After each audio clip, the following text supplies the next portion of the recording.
Bonjour à tous, c'est lundi, Point de vue revient. On est ravis de vous retrouver pour un nouveau rendez-vous d'actualité avec 4 sujets que nous allons vous présenter tout de suite en images après la publication sur les réseaux sociaux de ces images très violentes d'un adolescent braquant son professeur. De nombreux témoignages circulent sur Twitter d'enseignants qui disent qu'il y a eu une volonté d'étouffer ou en tout cas de minorer de tels actes. Y a-t-il une forme de loi du silence dans l'éducation? On en parlera. On parlera aussi de la stratégie d'attaque assez offensive de Jean-Luc Mélenchon contre les journalistes. Ça provoque des réactions très vives de la profession, mais c'est peut-être payant politiquement. On vous demandera votre point de vue. Puis on parlera aussi de Ségolène Royal. Peut-être est-ce par dépit de ne pas être revenu au gouvernement. En tout cas, elle attaque bien en tête le pouvoir actuel en lui reprochant de faire de l'écologie punitive, notamment en augmentant le prix du diesel. On en parlera. Et puis on parlera de la prise de position de l'actrice Muriel Robin en faveur de la gestation pour autrui. Suivant cela, notre confrère Marc-Olivier Fogiel.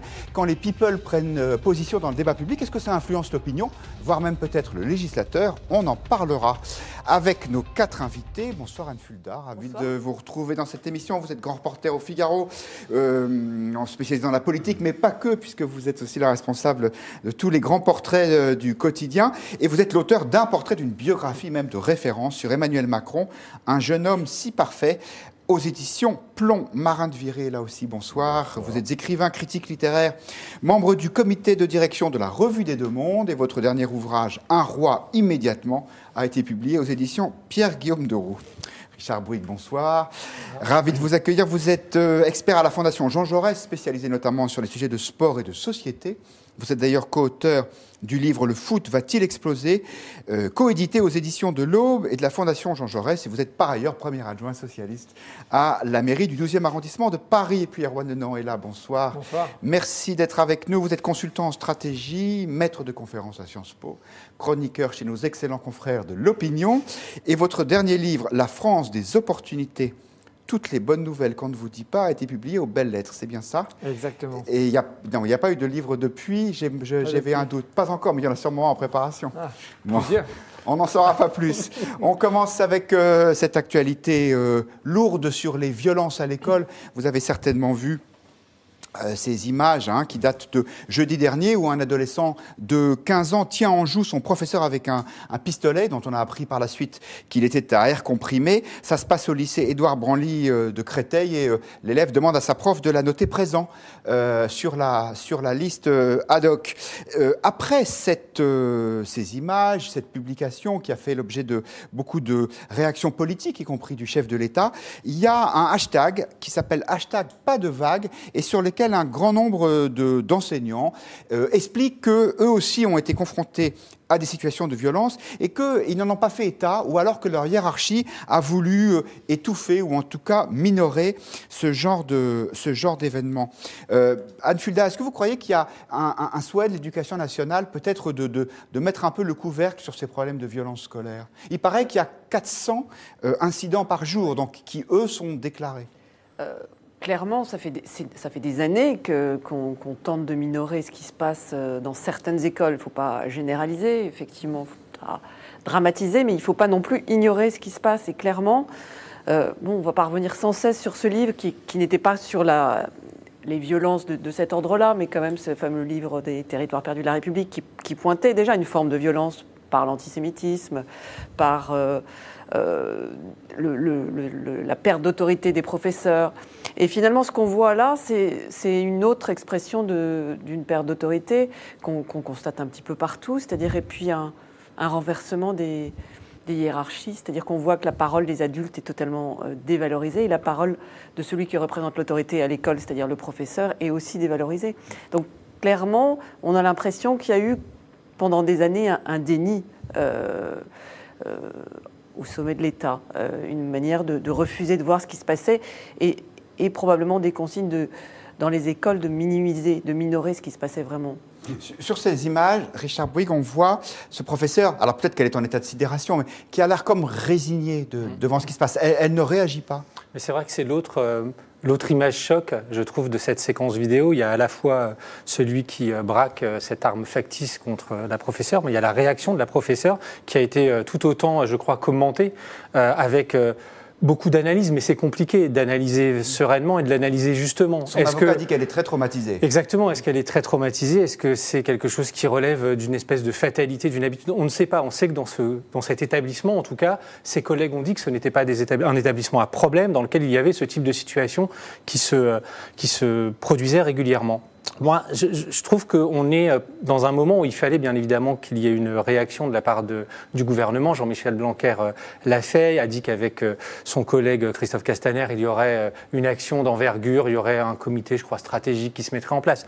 Tout ça est très bien, mais je pense que la nature de la réponse va être importante. D'abord parce que dans l'enquête que vous signaliez sur les 442 incidents par jour qui avait été réalisée par l'AFEV en 2017, c'est une situation où on montrait que les principales violences étaient d'élève à élève et pas forcément d'élève à professeur. Ça ne minore pas les choses, mais ça veut dire que si on veut s'attaquer globalement à la violence dans les établissements, il ne faudra pas se limiter à la violence que subissent les professeurs, qui doivent être condamnés et jugulés, bien évidemment, mais aussi à celle qui a lieu entre les élèves et qui, pour une bonne partie d'entre elles, est aussi importée des violences qui existent dans les quartiers où sont implantés certains établissements et qui sont, à un moment donné, eux aussi, confrontés à des situations de violence dans la vie alentour, dans la vie du quartier. Et l'école, de ce point de vue-là, n'est pas ce havre, cette enceinte de paix qui, à un moment donné, voilà, de sanctuaire. On n'en est plus là.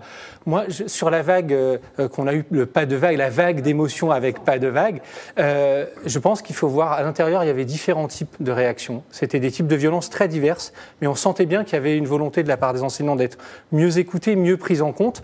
Je pense que depuis quand même les années Châtel, je pense qu'avec Payon et notamment les missions qu'il a mis en place, il y a eu cette volonté de mieux former les inspecteurs, de mieux former les SDAZEN, de mieux former les chefs d'établissement. Il y a un progrès qui a été fait. Il est aujourd'hui, je pense, insuffisant.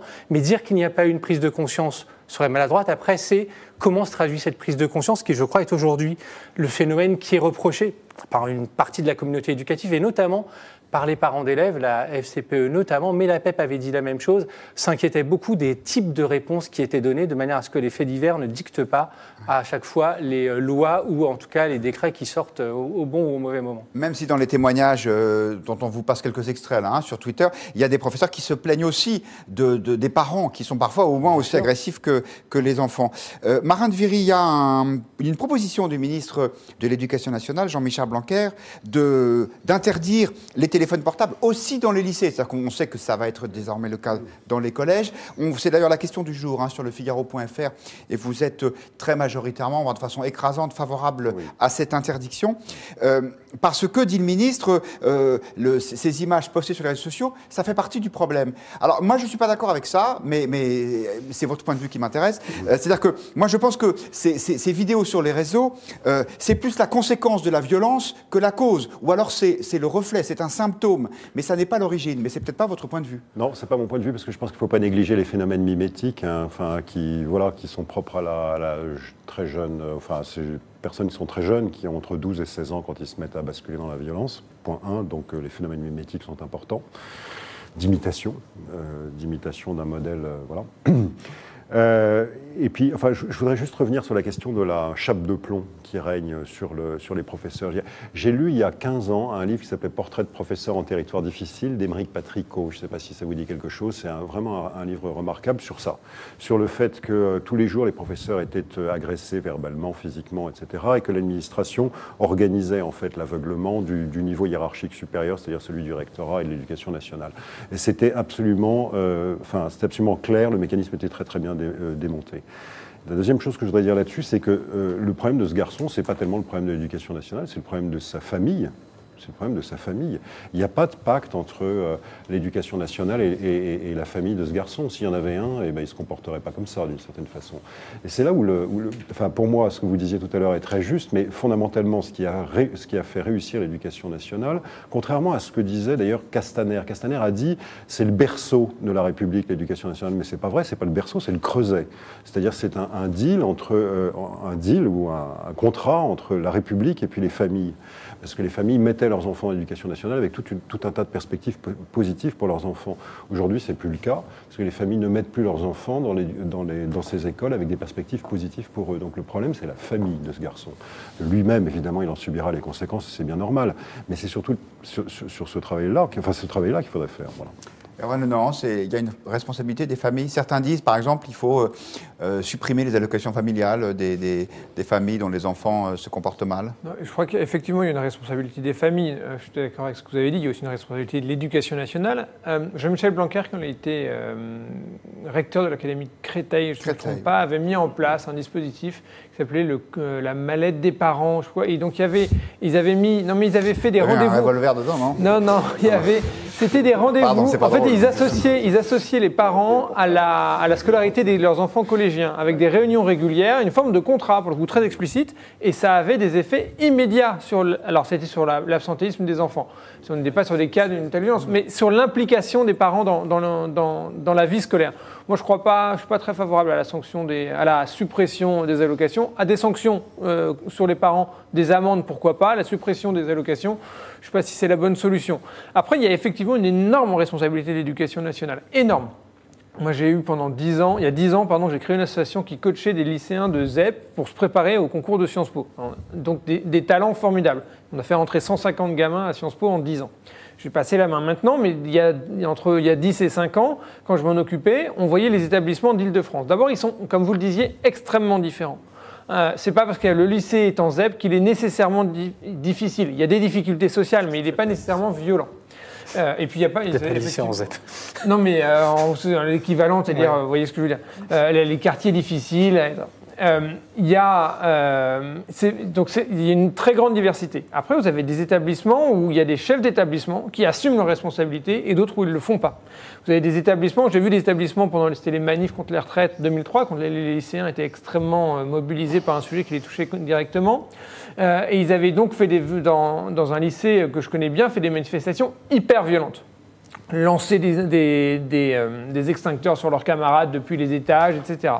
Et le proviseur avait refusé de réunir des conseils de discipline parce que ça allait créer des tensions, parce que les proviseurs sont mal notés quand ils signalent des problèmes, ils ne sont pas incités à le faire, parce que ça nuit à l'image de l'établissement, etc. Donc vous avez des professeurs, des proviseurs qui démissionnent totalement de leurs responsabilités. Le même établissement, quelques années après, a changé de proviseur, et j'ai vu le proviseur qui était à l'entrée qui demandait aux gamins de ranger leur téléphone portable, sinon ils n'entraient pas dans l'établissement. Mais ça change tout. Alors je ne dis pas que ça résout tous les problèmes de violence, mais vous avez à un moment, cette autorité dont on parlait, elle s'incarne, et vous avez un certain nombre de responsables de l'éducation nationale, de la hiérarchie des enseignants, qui ont totalement démissionné. Et puis vous avez aussi des enseignants, c'était le cas dans cet établissement, qui sont militants, très marqués à gauche, et qui là, quand un conseil de discipline avait été organisé, ont porté plainte parce qu'ils estimaient que c'était une atteinte à la liberté d'expression de l'enfant qui avait violenté ses camarades. Donc l'éducation nationale, il y a énormément de complexité. Il y a effectivement, je crois aujourd'hui, un discours qui est intéressant au niveau national, mais de là à ce que ça redescende jusque dans les lycées, c'est complexe.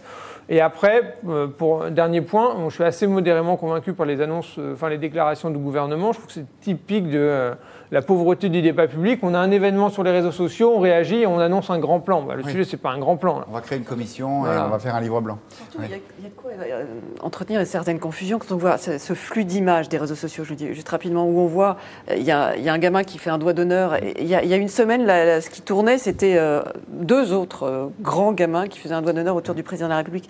Donc c'est vrai qu'il y a toute une échelle des valeurs qui est totalement bouleversée aujourd'hui, et notamment à cause des réseaux sociaux. C'est un point important, je pense. faut le souligner. Ce que vous disiez notamment sur la mentalité des enseignants. Alors, Richard Bouygues, je voyais que ça vous faisait un petit peu réagir. Alors, il ne faut pas généraliser, mais par exemple, dans le Figaro de ce matin, il y a un collègue de ces profs du lycée Édouard Branly qui dit oui, il va falloir qu'on réagisse. Alors, moi, je pensais qu'il allait dire il faut qu'on prenne des mesures d'exclusion, un nouveau règlement intérieur. Il dit non, il faut qu'on réfléchisse à notre méthode pédagogique. Enfin, les profs, ils ont un petit peu peur d'être, et on peut les comprendre peut-être, dans ce registre de la sanction, parce que pour eux, c'est un peu un constat d'échec quand même. Oui, probablement pour certains d'entre eux. Après, je pense qu'il y a aussi beaucoup d'enseignants et de profs qui vivent la réalité au quotidien et qui mettent aussi un petit peu ces principes très, très théoriques de côté. Néanmoins, dire, en complément de ce qui a été dit, qu'il faudra aussi que les professeurs soient peut-être mieux formés sur la gestion de certains groupes et de personnalités difficiles dans un groupe, à la gestion de conflits, etc. Dire qu'il faudra aussi que l'école évolue sur ses méthodes pédagogiques. Oui, ça ne répond pas à la situation qu'on a vue là, mais dire qu'à un moment donné, on s'arrêterait en chemin en disant que c'est uniquement dans la gradation de l'échelle des sanctions qu'on va trouver la réponse, je pense que ce serait une erreur. Si ça doit être un grand plan, ce grand plan devra prendre et la partie des sanctions et la partie de la prévention. S'il n'y a pas les deux jambes, là encore une fois, je crois que ça va être un plan qui, comme les autres, sera une réaction spontanée à un fait divers, très intéressant, mais ça n'ira pas plus loin. Aujourd'hui, dire que la solution passerait par le fait qu'on va supprimer des postes au lycée ou au collège, je pense que ce n'est pas une solution. Dire que c'est moins de référents adultes, je ne pense pas que ce soit une solution. Par contre, dire qu'à un moment donné, il faut aussi que l'éducation nationale mettre davantage en place un système d'écoute pour les enseignants qui sont victimes tous les jours de petites violences et qui, accumulées à un moment donné, font que le vase explose et déborde et qu'on a beaucoup de situations de profs qui sont obligés de s'arrêter, qui vont pas bien. Ça, oui, je pense qu'il faut qu'on sache un peu mieux le prendre en compte qu'on le fait aujourd'hui. Pas forcément les grandes, mais les petites violences. C'est ce que veut faire aujourd'hui, qui parlait aussi dans une interview de ce week-end de responsabiliser les parents. On va voir en quoi. En tout cas, nos internautes ont des idées, eux. Jeanne nous dit les élèves qui ont ce genre de comportement devaient être dirigés dans des maisons de correction. Alors aujourd'hui, on appelle ça des centres éducatifs fermés, mais ça existe. Et arrêt des allocations familiales pour les parents. Ces allocations serviront alors à payer le séjour du délinquant. Nicole nous dit pendant des années, les enseignants ont refusé les sanctions adéquates. Ils en payent le prix aujourd'hui. Et Pierre, lui, considère que l'interdiction des portables dans les lycées n'est pas la priorité dans cette affaire. Heureusement que cette vidéo a fuité, ajoute-t-il. On passe à un autre sujet médiatique. Jean-Luc Mélenchon a été l'objet la semaine dernière, lui puis son parti, d'une perquisition de la police judiciaire. En réponse, il s'en est pris assez violemment, non seulement aux policiers, mais aussi aux journalistes, et notamment à nos confrères de Radio France, qui étaient revenus sur des financements, des surfacturations, en tout cas présumées, de sa campagne présidentielle. Jean-Luc Mélenchon n'avait pas l'intention de se laisser faire. Écoutez comment il s'adressait à notre corporation. C'était vendredi dernier et il était dans le taxi qui l'amenait à l'Assemblée nationale. Vous avez là un ensemble. Alors après, les autres, bon, c'est ce que c'est, quoi. Hein. C'est les animaux, quoi. Il y en a, c'est comme les moutons. Il y en a un qui court, alors tous les autres courent derrière. Donc France Info a démarré sur le ton la mystérieuse, Sophia Chikirou, les cons de la campagne trop chère. Ça tombe mal, c'est la moins chère des 5. Donc ils ont l'air de ce qu'ils sont, c'est-à-dire d'abrutis. Relayez sans arrêt. Pourrissez-les partout où vous pouvez, parce qu'il faut qu'on obtienne au moins un résultat. Alors, comme Jean-Luc Mélenchon fait 4 à 5 vidéos par jour, on s'en mêle un peu les pinceaux. Donc, celle-là, il n'était pas dans le taxi, il en était descendu. Mais sur le fond, c'était la même chose. Les journalistes sont des abrutis, pourrissez-les partout. Marine Viry, est-ce que ça peut être une bonne stratégie, finalement, politique? On sait que les journalistes ne sont pas très aimés dans ce pays. Ouais. Enfin, si on regarde toute la séquence, moi, je suis absolument fasciné parce qu'on a l'impression que l'exécutif, le pouvoir, attaque le législatif, c'est-à-dire les partis, les parlementaires et les partis, avec l'aide du judiciaire, et le législatif, pour se défendre, ne trouve pas d'autre moyen que d'attaquer les journalistes. Enfin, donc il y a un problème général en fait, d'équilibre des quatre pouvoirs en fait, dans ce pays. C'est ça que ça me donne comme impression générale, c'est-à-dire une impression de confusion. Le quatrième étant dans les médias. l'organisation même, le quatrième étant les médias, oui, absolument. De confusion dans l'organisation même, disons, des pouvoirs. Cette confusion dans une ambiance où, en gros, d'insultes, de faux mépris, d'irréflexion agressive, etc., donne ce que ça, la séquence de la semaine dernière, et ça va continuer avec d'autres. Bon. Donc, moi, le cas de Mélenchon ne m'intéresse pas particulièrement. Il se trouve que comme il est particulièrement volcanique, ça donne des séquences qui intéressent les médias, etc. Mais fondamentalement, il y a un problème d'organisation comment dirais-je, des différentes institutions entre elles, quoi, d'organisation, d'équilibre des pouvoirs. Parce que les médias n'ont jamais été considérés comme un pouvoir constitutionnel, comme chacun sait, à la différence de l'autorité judiciaire et puis des deux autres pouvoirs. Mais vous le regrettez? Qu'est-ce que vous pensez qu'il faut qu'on... Là, ce que je pense, c'est qu'il faut passer à la vitesse supérieure. C'est-à-dire qu'il faut véritablement s'emparer de la question du pouvoir des médias et de la traiter à fond dans le rapport des médias avec les différentes institutions. Personne. Non, mais qui, selon vous, qui devrait s'en emparer? Parce que là, il y a la question aussi. Ce qui devrait s'en emparer, les médias, enfin un grand débat de société, au Parlement, dans les partis, etc., pour dire que ce pouvoir existe et qu'aujourd'hui, il n'est manifestement pas à sa place. En tout cas, il ne produit pas quelque chose qui soit utile au service de la démocratie, voilà, aux yeux même des autres institutions. Voilà. On vous a posé la question sur Twitter. Condamnez-vous les attaques de Jean-Luc Mélenchon à l'égard des journalistes? C'est oui à 73%. Et alors la France Insoumise a fait une espèce de vidéo ce week-end. Enfin, c'est même pas une espèce, c'est une vidéo tout court.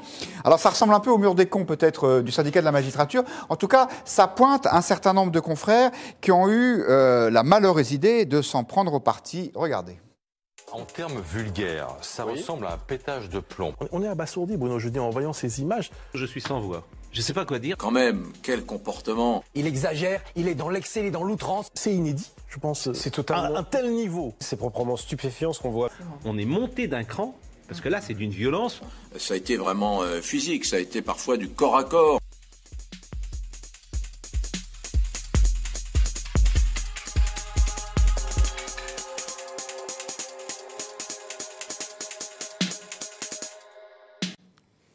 Alors non, au moins, ils assument, hein, les gens de la France Insoumise. Ah oui, oui, mais tout à fait. Mais c'est d'autant plus ironique que toute leur propre communication est fondée sur susciter l'indignation. Ils passent leur temps à dénoncer les riches s'en mettraient plein les poches. Ils ont fait, il y a quelques années, avec Stéphane Hessel, un best-seller sur « Indignez-vous ». Et là, maintenant, ils s'indignent que les gens, qu'on puisse utiliser éventuellement l'émotion. Bon. Sur le sujet, d'ailleurs sur les journalistes qu'ils montrent, sauf erreur de ma part, la majorité d'entre eux ont ce que je comprends comme étant une fonction particulière, ils sont éditorialistes. Oui, ce sont les éditorialistes. Ce sont des journalistes dont le Ouais. métier est de commenter la vie politique, de l'éclairer avec leur regard. Donc, quand on entend Brunet, on sait qu'il parle avec un point de vue qui est affirmé, quand même. Ou alors il faut être vraiment très mal informé, mais lui-même ne s'en cache pas.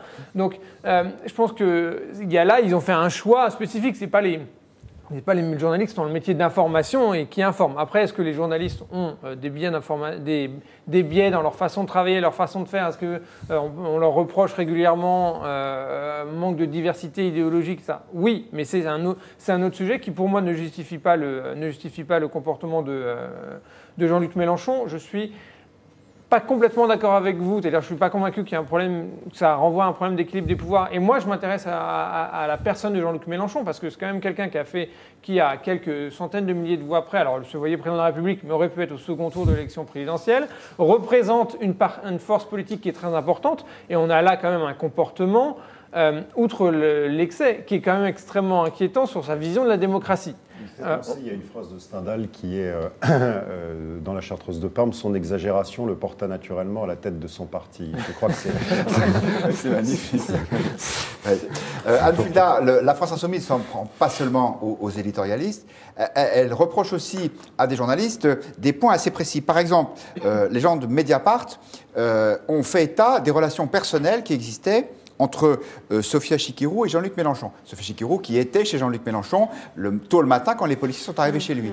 Or, Sophia Chikirou est aussi soupçonnée de surfacturation de la campagne de Jean-Luc Mélenchon. Mais est-ce que, sur ce point-là, est-ce que vous pensez que les journalistes ont raison de faire état de ce lien, ou alors est-ce que c'est privé? Mélenchon dit ça ne vous regarde pas, vous ne devriez pas en parler. Dans le cas, dans l'espèce, les deux informations semblent liées, quoi. Sinon, effectivement, il n'y a pas de nécessité de donner d'informations sur la vie privée. Et on ne peut pas dire que dans la tradition française, ça soit, sauf depuis quelques années, en fait, récemment, mais pendant longtemps, il y a eu une espèce d'autocensure, quand même. Là, effectivement, étant donné qu'il semble y avoir des liens entre les fonctions qu'avait Madame Chikirou et il y aurait aussi des liens plus privés avec Jean-Luc Mélenchon. Bon, on peut se dire que ça peut se justifier, mais est-ce que ça apporte vraiment quelque chose de l'eau au moulin? Ça, je ne suis pas convaincue, cela dit.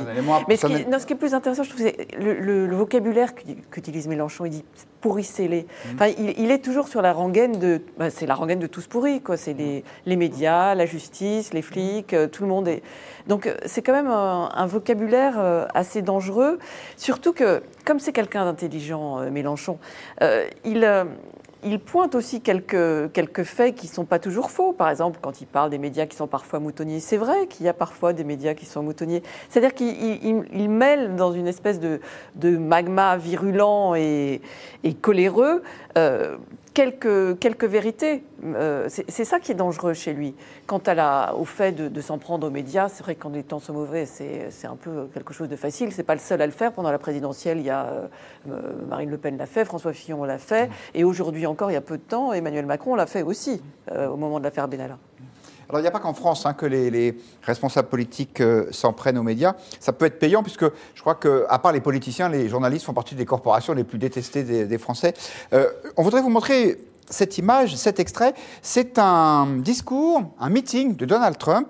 Il est en campagne, vous savez qu'il y a des élections qui arrivent aux États-Unis. Il est dans le Montana et il parle d'un de ses amis qui s'appelle Greg Gianforte. Greg Gianforte, c'est un membre de la Chambre des représentants et il est républicain. Et il avait eu l'idée un peu saugrenue de flanquer par terre un journaliste, en l'occurrence du Guardian, qui lui avait posé une question qui le dérangeait. Sauf que ça arrive juste avant une élection. Et là, Trump se dit, zut, ou peut-être un peu plus, ça va l'empêcher d'être élu. Et c'est pas du tout ce qui s'est passé, et Trump s'en réjouit. Regardez comment il raconte l'histoire. So I was in Rome with a lot of the leaders from other countries, talking about all sorts of things. And I heard about it. And we endorsed Greg very early. But I had heard that he body slammed a reporter.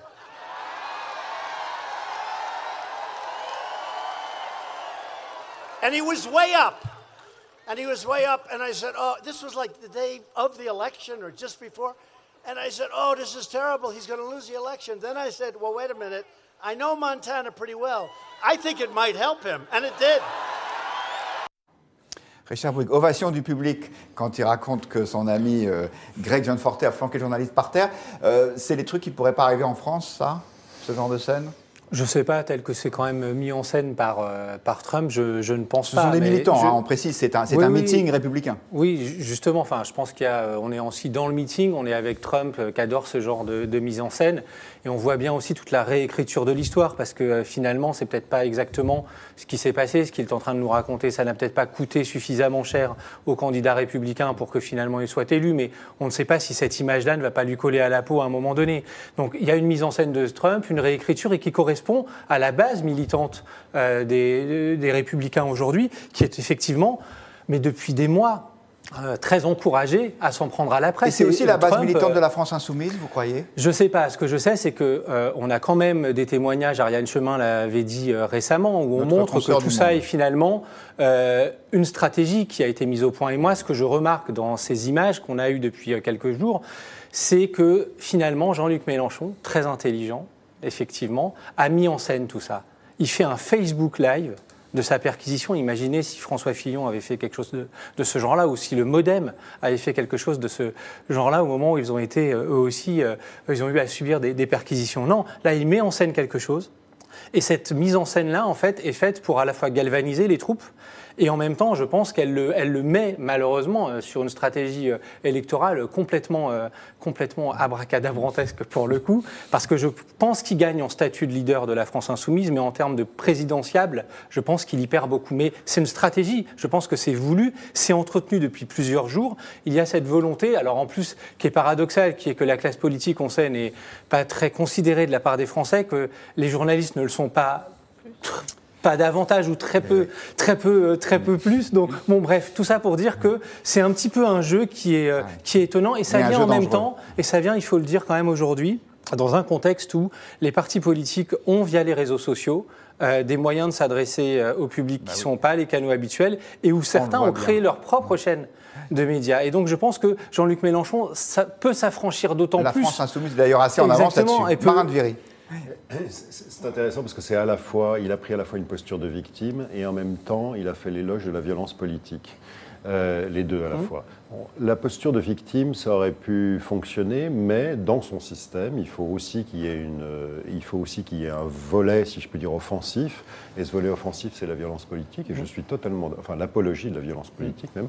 Et je suis d'accord avec vous pour penser que dans les urnes, ça ne passe pas. Ça ne passe pas parce que majoritairement, voilà, ça passe pas, quoi. Donc ça, au fond, ça le met à l'extrême gauche encore plus. Et je ne vois pas du tout ce qu'il recherche à travers ça. Quelques commentaires d'internautes sur le Figaro.fr et sur Twitter, #PointDeVue, #Figaro Live. Nicole nous dit « Mélenchon a des indignations à géométrie variable, selon que cela le concerne ou pas. » Babino nous dit « Mélenchon est comme Trump, il essaie de renverser la vapeur, la meilleure défense, c'est l'attaque. » Et puis Christophe qui fait ce commentaire, n'y a-t-il pas une différence de traitement sur les perquisitions entre les partis politiques en France?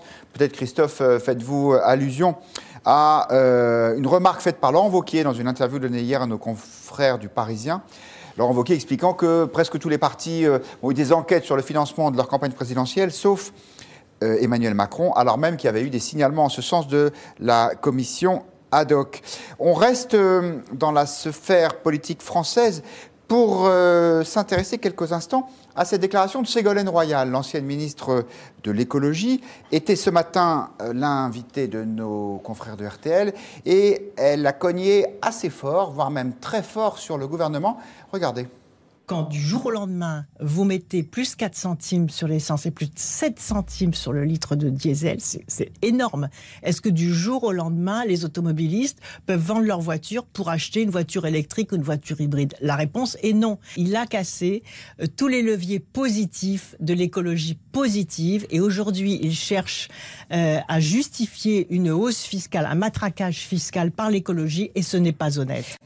Alors la malheureuse cible des attaques de Ségolène Royal, c'était Bruno Le Maire, le ministre de l'économie. Erwan Denon, est-ce que vous partagez ce constat? C'est-à-dire que le gouvernement fait toutes les choses à l'envers, c'est-à-dire qu'il rend l'écologie impopulaire en augmentant les impôts, en l'occurrence les taxes sur le diesel. Je partage le constat, mais sans le jugement moral. C'est-à-dire que là où je ne comprends pas à Ségolène Royal, c'est que si on considère que la pollution, c'est ce que les économistes appellent une externalité négative, c'est-à-dire que je pollue, mais c'est vous qui payez parce qu'on ne peut pas me l'attribuer à moi seul. Donc la solution économique pour que je pollue moins, c'est qu'à un moment, je paye le coût de ma pollution. Si on estime que le gasoil, ça pollue, le gasoil moins cher que l'essence, ça pollue, et ben c'est normal de taxer le gasoil. C'est normal de faire des péages à l'entrée des villes si on estime qu'elles polluent trop dans Paris. C'est normal de taxer les comportements qui polluent. Personnellement, j'estime qu'on a un niveau d'impôt absolument spoliatoire dans ce pays. Et donc, ça ne devrait pas augmenter plus les impôts. Ou alors, si on les augmente là-dessus, il faut les baisser ailleurs. Mais là où je ne suis pas d'accord avec Ségolène Royal, c'est qu'on ne peut pas dénoncer la logique de taxer la pollution. C'est la logique même de la fiscalité écologique. Sauf que, Richard Abouik, vous le savez bien, vous qui êtes un élu parisien, les gens disent « ouais, mais nous, on prend notre voiture parce qu'on ne peut pas faire autrement. Et puis, ce n'est pas de notre faute. Si c'est un diesel, on n'a pas les moyens d'en acheter une autre. » Alors, juste peut-être que l'extrait complémentaire à celui qu'on a entendu. Ségolène Royal expliquait que dans la loi sur la transition énergétique votée en 2015, et que normalement, nous mettons encore, il y avait une obligation qui est que quand on mettait une taxe sur l'écologie, on enlevait une taxe par ailleurs. Ce qui fait que pour les Français, il y avait une taxe neutre qui était que l'écologie ne soit pas vécue comme étant une écologie punitive, mais comme étant dans la participation à quelque chose d'autre. Ce qui veut dire que c'est comme ça qu'elle le justifiait. Et quelque part, le constat, on le connaît. Il est que s'il est facile pour un Parisien, dont je suis, nous avions déjà eu cette discussion, d'avoir abandonné sa voiture. Par ailleurs, je suis Aveyronais et j'habite dans un village de 200 habitants, où si je demande aux agriculteurs, aux personnes qui habitent d'abandonner le diesel, ce n'est pas possible. Or, on les a encouragés pendant des années à acheter un diesel plutôt que d'acheter de l'essence. Ils ne peuvent pas du jour au lendemain avoir un comportement qui les amène à acheter un autre véhicule. Quelles sont aujourd'hui les aides que le gouvernement maintient ? Les a-t-il d'ailleurs maintenus? Non, on le sait, c'était une autre partie de l'interview de Ségolène Royal. Il ne les a pas maintenus, ce qui fait qu'aujourd'hui, pour avoir la possibilité de changer son véhicule à essence ou diesel pour un véhicule qui est moins polluant, on n'a plus les aides qu'on avait précédemment. L'incitation à changer les comportements, ça devait être un peu ça, normalement la taxation écologique, mais avec des aides. Sinon, à un moment donné, on coince des gens. Et moi, quand je vais dans l'Aveyron, on me dit « t'es bien gentil, à Paris, c'est facile de laisser ta voiture, mais nous, on ne peut pas la laisser ». Et je suis au regret de dire qu'ils n'ont pas tort, parce que les transports collectifs n'existent pas. Et ce n'est pas le car qui existe une fois ou deux fois par semaine qui résoudra le problème pour les personnes qui y vivent. On vous pose la question sur Twitter. Ségolène Royal estime que le gouvernement cherche à justifier un matraquage fiscal par l'écologie. Selon vous, a-t-elle raison? Et vous nous répondez oui à 68%. Jack nous dit, en réponse à cette question, Madame Royal a la mémoire courte, elle a utilisé les mêmes méthodes. Anne Fulda, c'est vrai que le budget carburant, c'est très important, c'est 1 700 euros. C'est l'équivalent du salaire mensuel médian en France. Donc, il y a des bonnes intentions de la part du gouvernement, mais n'empêche que pour les gens, ça tape au portefeuille. Complètement, mais je trouve qu'elle est très efficace politiquement, Ségolène Royal. C'est vrai, quand on l'écoute, quand on est comme souvent. Alors, il y a peut-être, effectivement, certains disaient de la rancœur, mais admettons, effaçons cet aspect-là. En tout cas, c'est très efficace, intelligible et audible, cette démonstration, parce qu'effectivement, on est obligé de se dire, bon, ben voilà, c'est un peu toujours les mêmes qui payent. Et c'est vrai qu'il n'y a pas ce qu'elle disait aussi dans la suite de l'interview. Il n'y a pas de mesure qui permettrait, par exemple, une TVA à 0% si on achète une voiture électrique. Enfin, de mesures, effectivement, d'écologie positive. Et ça, les gens comprennent très, très bien. Donc, il n'y a pas de discours global sur l'écologie positive. Et il n'y a pas de mesure non plus. Donc, là-dessus, elle a raison. En même temps, Marin Duvier, on ne va pas se mentir, l'écologie positive, ça veut dire distribuer de l'argent aux gens et il n'y en a plus. Oui. Oui, non, mais c'est pour ça qu'elle a tapé très juste, parce qu'il y a un effet de trappe, c'est-à-dire qu'en réalité, on ne peut que subir la hausse, il n'y a pas d'alternative au fait de subir la hausse. Parce qu'il n'y a plus les dispositifs. Et donc cet effet de trappe-là, il joue sur les gens modestes, donc on punit les pauvres, et donc elle tape très juste sur le plan politique. C'est du Ségolène Royal absolument... chimiquement pur. Chimiquement pur, absolument, il n'y a rien à dire. C'est très bien vu. Voilà. C'est efficace. Oui. Elle n'est pas ambassadrice, par ailleurs. Si, elle est ambassadrice des pôles. D'ailleurs, elle était elle est ce ambassadrice week-end... au pôle ou ambassadrice des pôles? Oui. Erwan, non, si on veut que les Français aient leur conversion écologique, il faut leur donner des subventions, des aides, sinon on n'y arrivera pas. Mais il y a deux versants. Il y a le premier versant qui consiste à taxer les comportements dont on ne veut plus, à sanctionner les comportements dont on ne veut plus. Et c'est la logique de la fiscalité écologique. Et après, vous avez un versant qui est prospectif, de dire on va transformer les modes de consommation et les habitudes. Et là, effectivement, il y a une solution qui peut être d'inciter certains comportements. Vous sanctionnez d'un côté, vous incitez de l'autre. Mais le problème, c'est comme vous disiez, on n'a plus un rond. On n'a plus aujourd'hui d'argent pour financer ces aides-là. Et donc, c'est pour ça qu'il est plus simple pour le gouvernement de taxer ce dont il ne veut plus que de soutenir des plans de transformation. Ensuite, effectivement, il n'a pas donné l'impression jusqu'à maintenant d'avoir mis les questions environnementales ou transformation écologique au cœur de sa vision de société. Et puis, il y a quand même une belle question de politique derrière ça, Anne Fulda. Est-ce que, pour protéger les générations futures, il faut sanctionner les gens qui vivent aujourd'hui? Et après tout, pourquoi est-ce que la vie de ceux qui viendront après nous aurait plus de valeur que la nôtre si on n'arrive plus à boucler ses fins de mois, si on n'a pas de moyens de transport alternatif? Les gens ont un sentiment, enfin les gens, ça n'existe pas les gens, mais ceux qui sont victimes de ces mesures-là ont un sentiment profond d'injustice.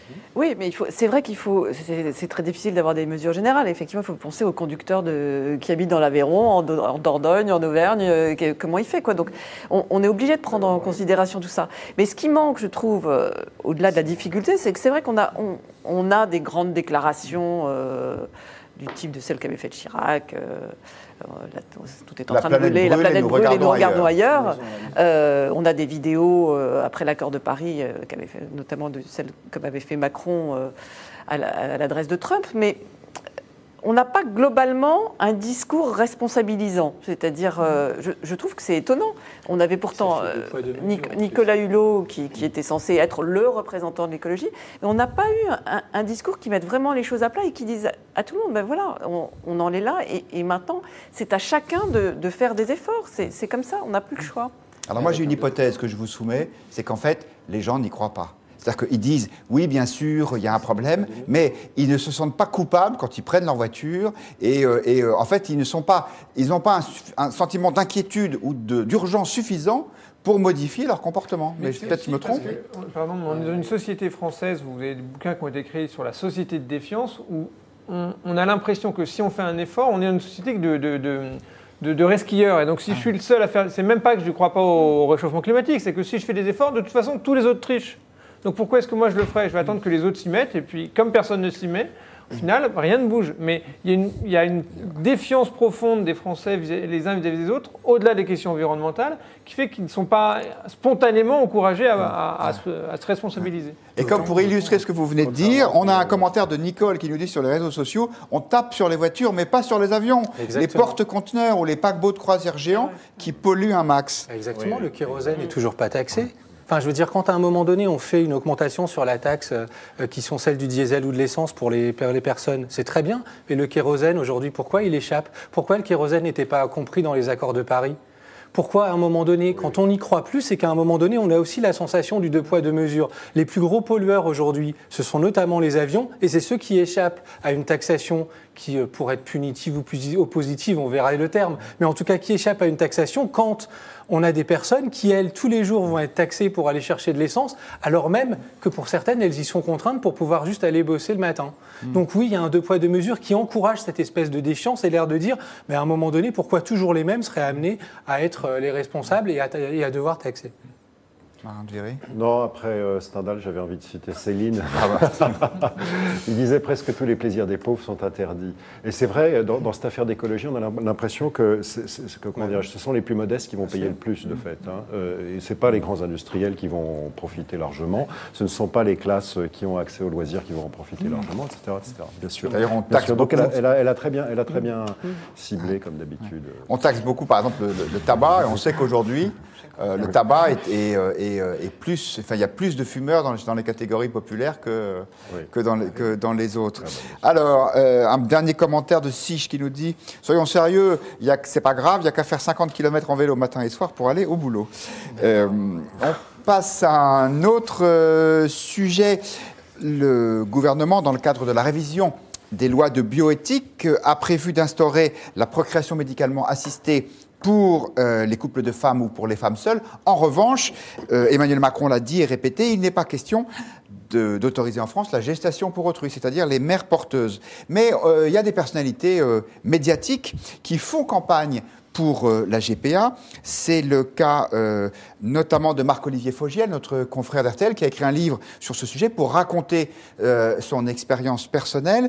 Samedi dernier, sur le plateau dont n'est pas couché l'émission de France 2, Muriel Robin, actrice et humoriste, est venue en quelque sorte conforter Fogiel en égratignant du même coup un autre chroniqueur de l'émission qui s'appelle Charles Consigny et qui, lui, est contre la GPA. On revient sur ce sujet, mais d'abord on regarde les images.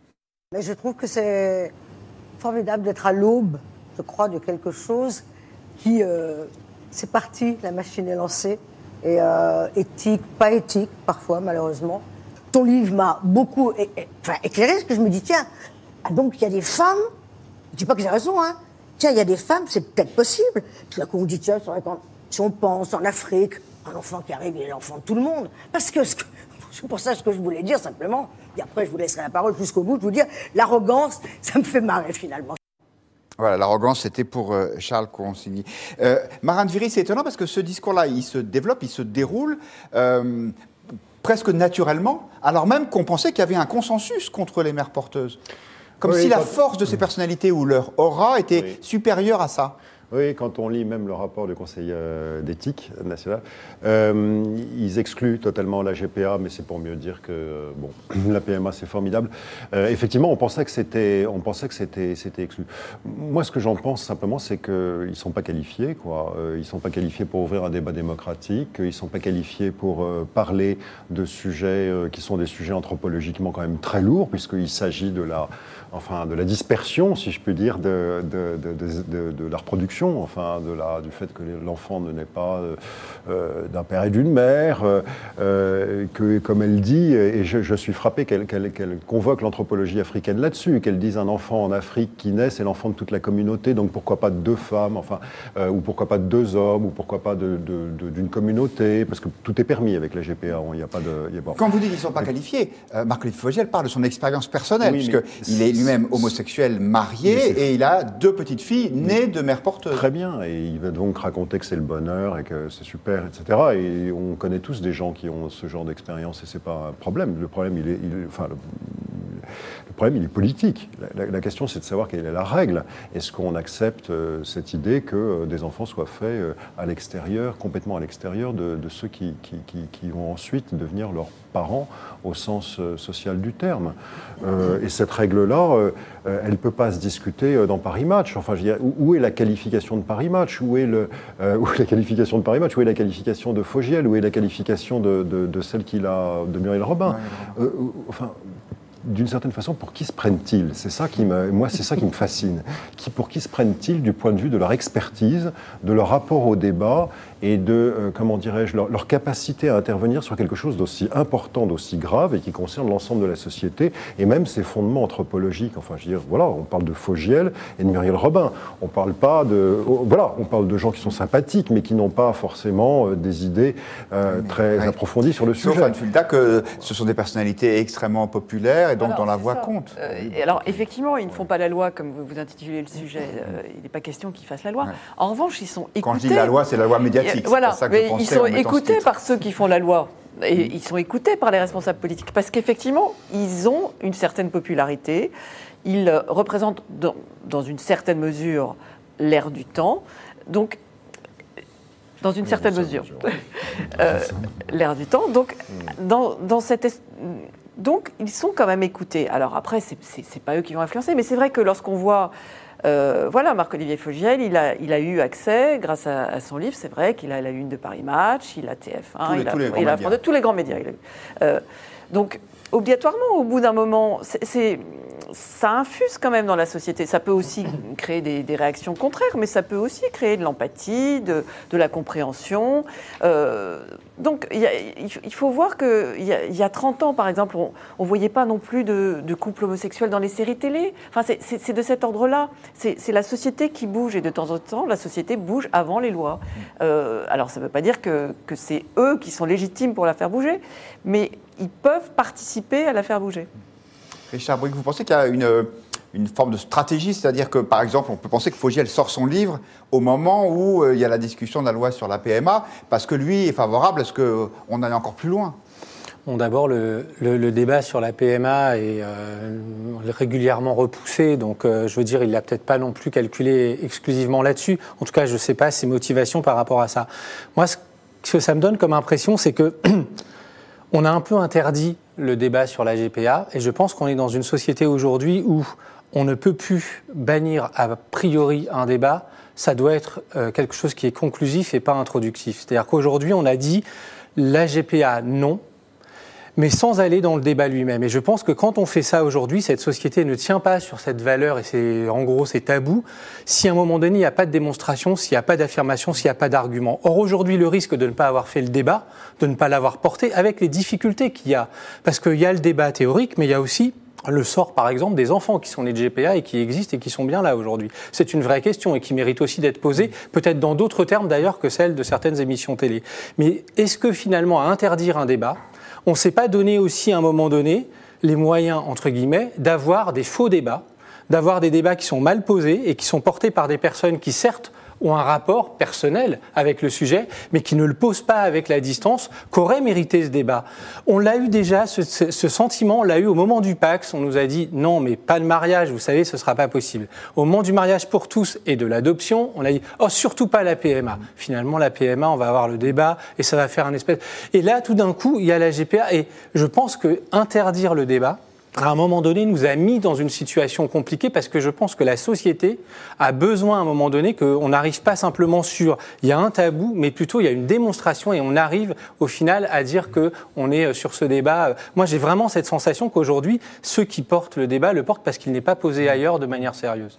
Oui, sauf erronément que là, le débat s'ouvre, mais les anti-GPA, ils ne font pas la une de Paris Match parce qu'ils n'ont pas la notoriété de Marc-Olivier Fogiel. Lors de l'émission de Ruquier, effectivement, ça fait partie du débat. Moi, je ne suis pas particulièrement choqué. Je trouve que ça fait partie du débat politique. Il y a des personnalités qui s'engagent là pour je vais appeler cette cause, mais il y en a plein qui s'engagent pour plein de causes. Alors personnellement, que ce soit celle-là ou d'autres, ça ne m'intéresse pas parce que je ne suis pas influencé par, le fait que Bernadette Chirac aime les pièges jaunes ou que Muriel Robin ait une position sur la GPA. Non mais voilà, mais effectivement, ça suscite, ça contribue à incarner une cause et à la rendre populaire. Quelle est la capacité contributive, excusez-moi, mais dans le débat de Muriel Robin et de Fogiel? Ah mais je suis d'accord, mais ça je suis d'accord avec vous, mais je trouve pas non plus de raison de légitime. Ils ne sont pas disqualifiés non plus. Voilà, ils ne sont pas a priori d'absence de légitimité. Ils ne sont pas disqualifiés, oui, mais ils devraient être à leur place, c'est-à-dire à la place de témoignage d'une expérience heureuse pour Fogiel. Très bien, parfait, ça doit exister, c'est sûr. Voilà, mais donc ça fait partie du débat. S'il y a une personnalité, il y a des personnalités qui se sentent plus proches des opposants à la GPA, qu'elles s'expriment. La question est de savoir est-ce qu'il y en a et est-ce qu'elles le feront et pourquoi elles ne le font pas. Est-ce que le débat se fait de manière sereine? Est-ce que toutes les positions peuvent s'exprimer de manière équitable? J'en suis pas complètement convaincu. Mais là, on a vu aussi que les opposants à la GPA, si je considère par raccourci que c'était les mêmes qui s'opposaient à au mariage pour tous, donc la manif pour tous, ils ont trouvé les moyens de se faire entendre qu'il fallait se faire entendre. Ça fait partie du débat démocratique. Il y a plusieurs façons de s'exprimer. Personnellement, je ne suis pas très un grand enthousiaste de ces débats. Je ne connais pas cette émission, donc je n'ai pas eu de débat. On va vous la montrer, c'est tous les samedis soirs avec Laurent Ruquier. Les commentaires sur Twitter, selon vous, ça c'est la question qu'on vous a posée, les personnalités publiques ont-elles une influence dans les débats sociétaux? Vous ne répondez oui aux 2/3. Et puis voici quelques commentaires pour JF, déconnectés de la réalité. Elles ne cherchent qu'à promouvoir leur vision de la société idéale et souvent par la même occasion leur carrière. Beaucoup d'internautes nous disent comme si la GPA est au final déjà programmée. Et Bronito nous dit ces people animent le débat public dans le sens où ils veulent juste se mettre sur le devant de la scène. Et Babino ajoute Muriel Robin s'érige en porte-parole des Français. Je trouve cela assez déplacé. Peut-être, Marin de Viry, que c'est parce que le débat strictement politique est difficile à organiser sur ces sujets. Par exemple, sur la PMA, où notamment les gens de droite, j'en connais quelques-uns qui sont plutôt opposés, n'ont pas envie de venir en première ligne parce qu'ils vont avoir l'impression d'être contre le progrès ou de ne pas avoir de cœur. Il ne s'agit pas d'être contre le progrès, il s'agit de savoir quel est le contrôle que l'on veut de la technique dans son existence. Voilà. C'est ça. La GPA, d'ailleurs, comme la PMA de ce point de vue-là, c'est au fond se confier à la technique médicale, cette capacité humaine que nous avons de nous reproduire. Bon, c'est un débat philosophique profond, la question de savoir si la technique, nous devons nous y soumettre, ou en tout cas l'utiliser à des fins qui sont des fins particulières, quoi. Voilà. Bon, c'est pas un débat qui peut être comme ça posé, enfin qui doit être posé, me semble-t-il, avec dignité, et qui doit, je suis entièrement d'accord avec vous, qui doit être posé à fond. On doit parler de la GPA, on doit en parler à fond. Voilà, et puis à ce moment-là, on verra ce qu'il en sort. Et s'il en sort, au fond, que seul le désir d'enfant est une sorte de... Le désir d'enfant et le principe d'égalité entre les couples homosexuels et les couples hétérosexuels, ça c'est plus particulièrement pour la PMA, est quelque chose qui fait la loi, à ce moment-là, très bien, c'est le désir d'enfant et le principe d'égalité entre homosexuels et hétérosexuels qui fait la loi, et ça n'est pas forcément l'idée qu'on pourrait se faire de l'intérêt de l'enfant, d'avoir un père, enfin une origine paternelle et une origine maternelle. Très bien, mais au moins le débat sera tranché, posé comme ça, et aura été instruit de cette manière-là, et d'autres manières aussi qui sont possibles. Mais c'est à ce niveau-là qu'il faut le faire. Enfin, je veux dire, c'est à ce niveau de réflexion qu'il faut le faire. C'est pas chez machin, là, comment il s'appelle Pardon, Ruquier, excusez-moi. Eh bien, écoutez, c'est ce qu'on a essayé de faire ce soir, c'est de poser le débat comme il convenait. Merci à tous les quatre de l'avoir permis. Point de vue, c'est fini pour ce soir. À demain, même heure, même endroit. Bonsoir à tous.